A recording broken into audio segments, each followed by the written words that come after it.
Hi everyone, have a look at this little selection of folding pocket knives. Now, can you tell me which ones of these under the new Australian knife laws are now deemed to be a prohibited import? I'll give you a minute to have a look at them.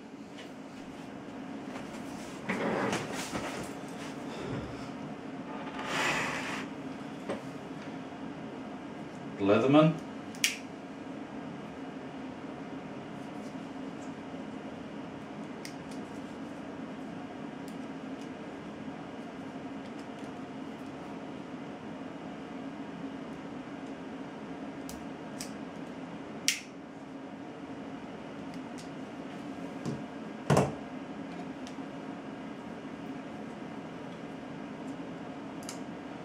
a Browning,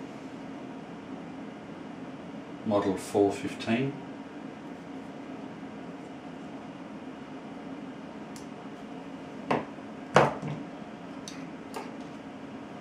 a Columbia River knife and tool, I believe it is, with a heavily modified blade,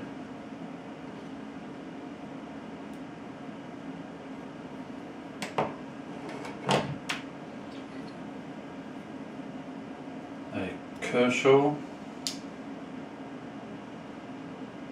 model 1470, Ken Onion designed Kershaw,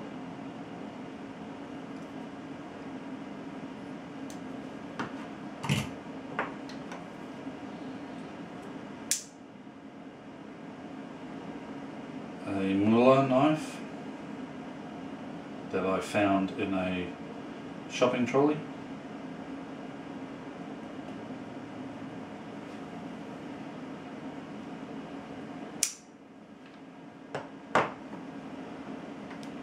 a Kershaw Coral Creek,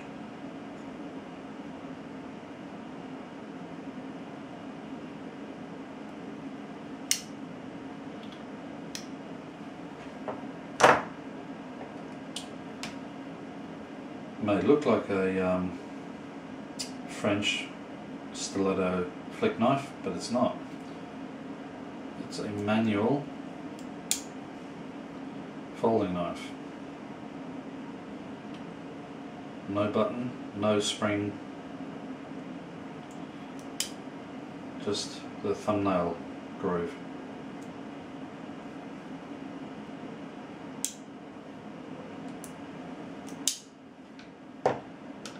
And of these knives, last but not least, the Kershaw that was sent to me by my friend Mike in Canada. Dirty blade because I was using it last night.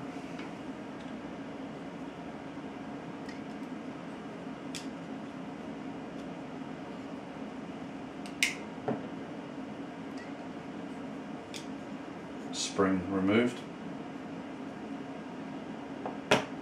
Now, of these knives, which ones are now deemed to be a prohibited import under the new knife laws? Those 5. Why? Because you can open it single-handed, either with a thumb stud or with a flipper.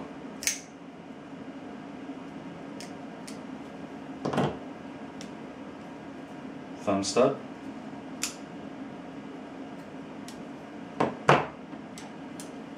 thumb stud,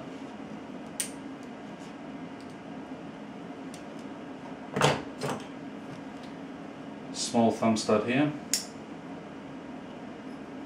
and a small flipper there.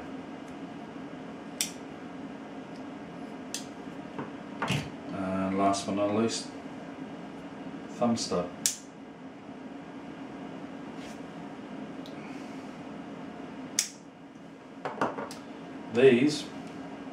This one should be there as well.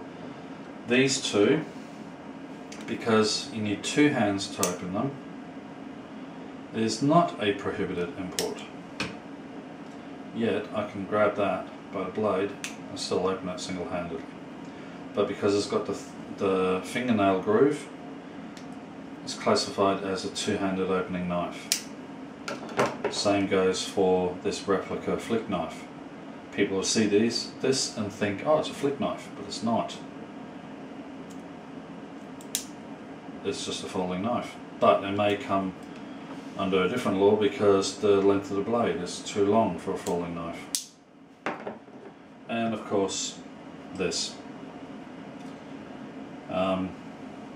Yep, this did have a spring in it, so it was assisted. I removed the spring so that I could actually use it at work. But because it has that flipper, it is now a prohibited import. And the fact that it had a spring in it, if this was intercepted, I would have been in deep trouble. So, not your fault, Mike, you didn't know, but just a warning to everyone out there. Especially in Australia, do not import or buy any knives overseas that have a thumb stud, a finger hole, or a flipper, or anything like that. Even my Swiss Army rescue tool. Technically, this is a prohibited import because of that hole. But it's a Swiss Army knife. It's a rescue tool. Its primary function is to rescue people from car wrecks and whatnot. Yet, under the new laws, this is a prohibited import. So, for all you Australians out there watching this, if you want to buy a knife with a thumb stud or a single-handed opening knife, folding knife, buy it from an Australian website that already has them in stock. Because pretty soon they're going to be gone and you're not going to be able to get your hands on any of them at all. Why am I doing this video? I'll show you.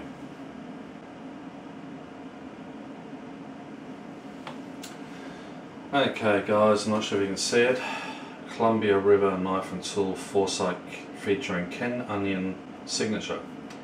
$99.99, shipping and handling $7, grand total $106.99.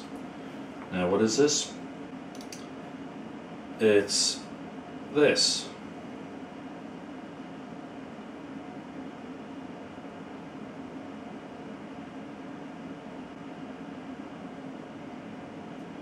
A total of 100 knives were autographed by Ken Onion and they were sold off to collectors.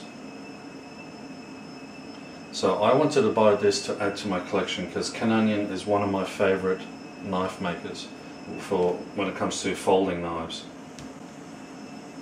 So it was intercepted by customs because it basically has, as far as I understand it, it has this flipper design like that. So the limited of 100 knives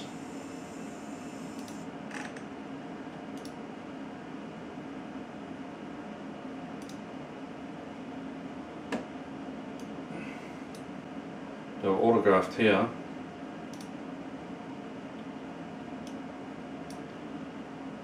First production run, Columbia River Knife and Tool, and autographed. So because it has this flipper design,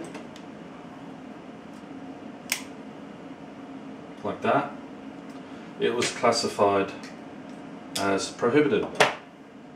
So my knife was seized by Australian Customs. I was sent Form B511. It was intercepted at the Melbourne facility. Following goods: ×1 automatic knife, Columbia River Knife and Tool K220KKS Foresight, under subsection 203B, paragraph 2, being goods suspected of reasonable grounds to be special forfeit goods. And there is nothing I can do about it. To make a claim for the return of seized goods in accordance with Section 205B of the Customs Act 1901, making a claim does not mean the goods will be automatically returned to you.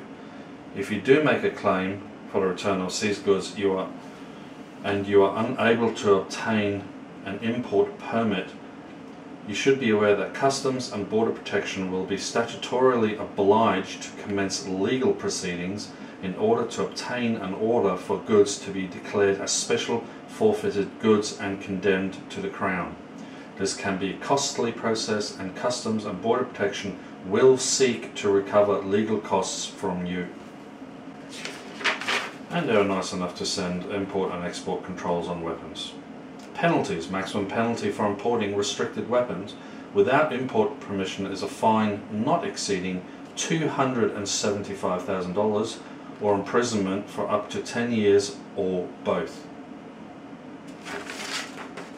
So anyone in Australia, do not import knives that are able to be opened single-handedly. They will just be intercepted at the border and you won't see them again. This got through by sheer luck. I didn't even know it was in the package, and the problem is, if this was intercepted, a very nice, noble, good gesture from a friend of mine by sending me this as a special gift would have actually landed me in some serious trouble with the law. So anyone out there who's sending knives to Australia or thinking about sending knives to Australia, check with the recipient first, because unless they have an import permit or a permit to collect, you can actually get them into some serious trouble without knowing it. The funny thing is, anybody can send something to me without me knowing about it, and they don't get into trouble. I do, even though I don't know that something has been sent over. One of my subscribers can send me a gift of a knife for, say, Christmas coming up, and I have no idea they're doing it, but then when it arrives here, if it's intercepted, I'm the one that gets into trouble, not them for sending it, because where they're sending it from, it is a legal item. Here in Australia, it's a prohibited item, it's not allowed to import it. Yet you can still buy them in the shops. So it basically means that if you want something that you can open single-handed, go buy it now, because stocks are going to be very, very low very soon. So I just thought I'd put that out there. So out of these 100 knives, there are now only 99 of them left.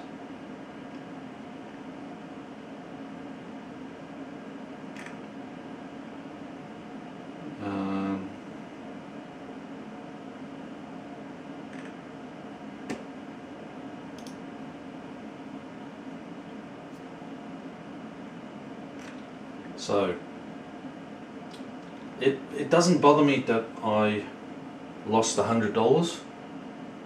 What does bother me is that the knife will be destroyed. So of those 100 limited edition knives, there are now only 99 left in existence. So if you know anybody who's got one, tell them to hold on to it, because it will be worth a lot more now. The numbers have already reduced by 1. Alright. See you guys. Bloody stupid knife laws.